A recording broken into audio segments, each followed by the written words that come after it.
भाषा को अलग होगी, क्षेत्र अलग होगा, समस्याएं अलग होगी, लेकिन ये भी है कि इनके बीच में आप कितने ही क्यों न हो, आप सबके बीच में एक समानता है और वो है आपका कर्म, आपका विद्यार्थियों के प्रति समर्पण। और ये समानता आपके अंदर जो सबसे बड़ी बात होती है, और आपने देखा होगा जो सफल टीचर रहा होगा वो कभी भी बच्चे को ये नहीं कहता है कि चल ये तेरे बस का रोग नहीं है, नहीं कहता है। टीचर की सबसे बड़ी जो स्ट्रेंथ होती है वो पॉजिटिविटी होती है, सकारात्मकता। कितना ही बच्चा पढ़ने में लिखने में पूरा, अरे करो बेटे हो जाएगा, अरे देखो बेटे करो, देखो देखो उसने किया तुम भी करो हो जाएगा। यानी आप देखिए उसको पता भी नहीं है, लेकिन टीचर के गुणों में होता है, वो हर बार पॉजिटिव ही बोलेगा, वो कभी किसी को नेगेटिव कमेंट करके निराश कर देना, हताश करता नहीं, उसके नेचर में नहीं है। और एक टीचर की भूमिका ही है जो व्यक्ति को रोशनी दिखाने की काम को करती है, वो सपने बोती है। टीचर जो है ना वो हर बच्चे के अंदर सपने बोता है और उसको संकल्प में परिवर्तित करने की ट्रेनिंग देता है कि देख ये सपना पूरा हो सकता है, तुम एक बार संकल्प लो, लग जाओ। आपने देखा होगा कि वो बच्चा सपनों को संकल्प में परिवर्तित कर देता है और टीचर ने जो रास्ता दिखाया है उसे वो सिद्ध कर करके रहता है। यानी सपने से सिद्धि तक की इस पूरी यात्रा उसी प्रकाश पुंज के तहत होती है जो किसी टीचर ने उसकी जिंदगी में सपना बोया था, दिया जलाया था, जो उसको कितनी ही चुनौतियों अंधेरों के बीच में भी रास्ता दिखाता है। और अब देश भी आज नए सपने, नए संकल्प लेकर के एक ऐसे मोड़ पर खड़ा है कि आज जो पीढ़ी है, जो विद्यार्थी अवस्था में है, 2047 में हिंदुस्तान कैसा बनेगा ये उन्हीं पर होने वाला है और उनका जीवन आपके हाथ में है। इसका मतलब हुआ कि 2047 को देश गढ़ने का काम आज जो वर्तमान में टीचर हैं, जो आने वाले 10 साल 20 साल सेवाएं देने वाले हैं, उनके हाथ में 2047 का भविष्य तय होने वाला है। और इसलिए आप एक स्कूल में नौकरी करते ऐसा नहीं है, आप एक क्लासरूम में बच्चों को पढ़ाते ऐसा नहीं है, आप एक सिलेबस को अटेंड करते ऐसा नहीं है, आप उसके साथ जुड़ करके उसकी जिंदगी बनाने का काम और उसकी जिंदगी के माध्यम से देश बनाने का सपना लेकर के चलते हैं। जो टीचर का सपना खुद का ही छोटा होता है, उसके दिमाग में 10 से 5 का ही भरा रहता है, आज 4 पीरियड लेने हैं वही रहता है, तो वो उसके लिए वो भले तनख्वाह जाता है, 1 तारीख का वो इंतजार करता है, लेकिन उसको आनंद नहीं आता है, उसको वो चीजें बोझ लगती है। लेकिन जब उसके सपनों से जुड़ जाता है तब ये कोई चीज उसको बोझ नहीं लगती है। उसको लगता है कि अरे मेरे इस काम से तो मैं देश का इतना बड़ा कंट्रीब्यूशन करूं, अगर मैं खेल के मैदान में एक खिलाड़ी तैयार करूं और मैं सपना संजोऊं कि कभी न कभी मैं उसको दुनिया में कहीं न कहीं तिरंगा झंडे के सामने खड़ा हुआ देखना चाहता हूं, आप कल्पना कर सकते हैं आपको उस काम का आनंद कितना आएगा, आपको रात रात जागने का कितना आनंद आएगा।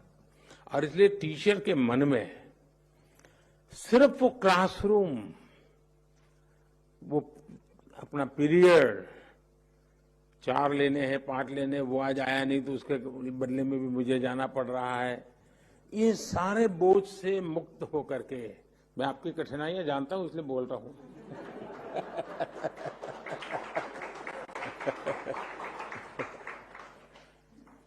तो उससे बोझ से मुक्त होकर के अगर हम इन बच्चों के साथ उनकी जिंदगी के साथ जुड़ जाते हैं। दूसरा, अल्टीमेटली हमें बच्चे को पढ़ाना तो है ही है, ज्ञान तो देना है, लेकिन हमें उसका जीवन बनाना है। देखिए, आइसोलेशन में और साइलोज में जीवन नहीं बनते हैं। क्लासरूम में वो एक देख लें, स्कूल परिसर में कुछ और देखें, घर परिवेश में कुछ और देखें, तो बच्चा कॉन्फ्लिक्ट और कॉन्ट्रडिक्शन में फंस जाता है। उसको लगता है मां तो ये कह रही थी और टीचर तो ये कह रहे थे और क्लास में बाकी जो लोग थे वो तो ऐसा बोल रहे थे। उस बच्चे को दुविधा की जिंदगी से बाहर निकालना है हमारा काम है, लेकिन उसका कोई इंजेक्शन नहीं होता है कि चलो आज ये इंजेक्शन ले लो तुम दुविधा से बाहर, टीका लगा दो दुविधा से बाहर, ऐसा तो नहीं है। और इसके लिए टीचर के लिए बहुत जरूरी है कोई इंटीग्रेटेड अप्रोच हो उसका।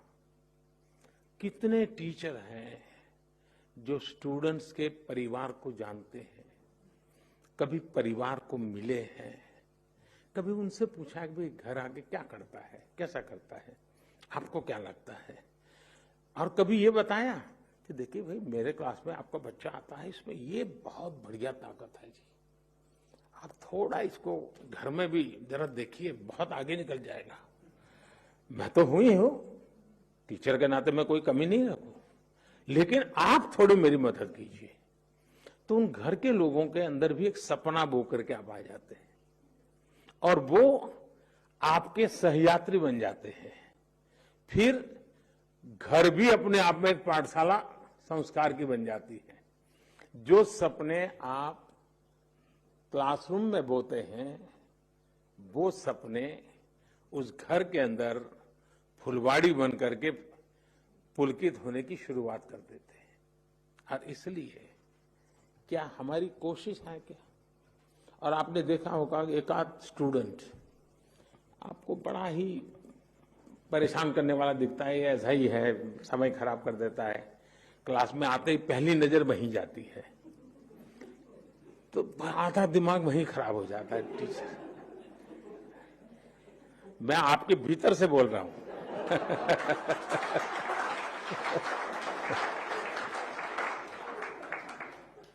और वो भी वैसा होता है कि पहली बेंच पे ही बैठेगा। उसको भी लगता है कि ये टीचर मुझे पसंद नहीं करते हैं, तो पहले सामने आएगा वो। और आपका आधा समय वही खा जाता है। ऐसे में उन बाकी बच्चों को अन्याय हो जाए, कारण क्या है? मेरी पसंद नापसंद। सफल टीचर वो होता है जिसकी बच्चों के संबंध में, स्टूडेंट्स के संबंध में न कोई पसंद होती है न कोई नापसंद होती है। उसके लिए वो सब के सब बराबर होते हैं। मैंने ऐसे टीचर देखे हैं कि जिनका अपना संतान भी उसी क्लासरूम में है,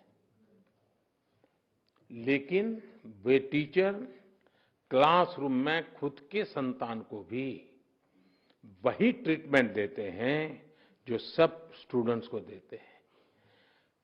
अगर 4 लोगों को पूछना है, उसकी बारी आई तो उसको पूछते हैं, स्पेशली उसको कभी नहीं कहते कि तुम ये बताओ, तुम ये करो, कभी नहीं, क्योंकि उनको मालूम है कि उसको एक अच्छे मां की जरूरत है, अच्छे पिता की जरूरत है, लेकिन अच्छे टीचर की भी जरूरत है। तो वो भी कोशिश करते हैं कि घर में मैं माँ बाप का रोल पूरा करूंगा, लेकिन क्लास में तो मुझे उसको टीचर स्टूडेंट का ही मेरा नाता रहना चाहिए, वो घर वाला रिश्ता यहाँ आना नहीं चाहिए। ये टीचर का बहुत बड़ा त्याग होता है, तब संभव होता है जी। ये अपने आप को संभाल करके इस प्रकार से काम करना, ये तब संभव होता है। और इसलिए हमारे जो शिक्षा व्यवस्था है, भारत की जो परंपरा रही है, वो किताबों तक सीमित कभी नहीं रही है, कभी नहीं रही है। वो तो एक प्रकार से सहारा है, सहारा है हमारे लिए। हम बहुत सी चीजों, और आज टेक्नोलॉजी के कारण ये बहुत संभव हुआ है। और मैं देख रहा हूं कि टेक्नोलॉजी के कारण बहुत बड़ी मात्रा में हमारे गांव के टीचर भी जो स्वयं टेक्नोलॉजी का उनका पढ़ाई नहीं हुई है, लेकिन करते करते वो सीख गए और उन्होंने फिर सोचा कि भाई, क्योंकि उसके दिमाग में स्टूडेंट भरा पड़ा है, उसके दिमाग में सिलेबस भरा पड़ा है, तो वो चीजें प्रोडक्ट तैयार करता है जो उस बच्चे के काम आती है।